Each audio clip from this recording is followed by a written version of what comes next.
أهلا بكم في نشرة مرور يوم الأحد. يسعدني أن أكون معكم اللواء أحمد هشام الخبير المروري. كثافات متوسطة مع بدء العمل الرسمي الحكومي والدراسي.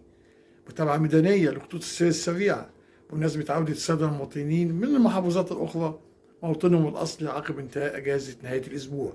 ارتفاع في درجات الحرارة أدى إلى زيادة الأعطال المرورية نتيجة سخونة الأسفلت، لذلك يجب التأكد من الصلاحية الفنية للسيارة خاصة السوائل، وأيضا أن الإطارات تعمل بحالة جيدة وأن ضغط الهواء فيها مناسبا لسخونة الأسفلت.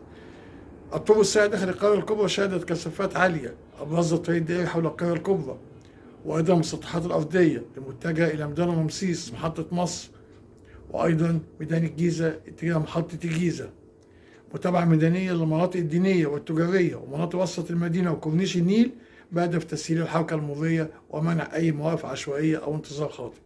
تنسيق تابع مستمر على مدار اليوم الكامل مع اليوم العملي الرسمي ما بين الخدمات الميدانية في الشارع المصري وغرف العمليات، كل في نطاق اختصاصه.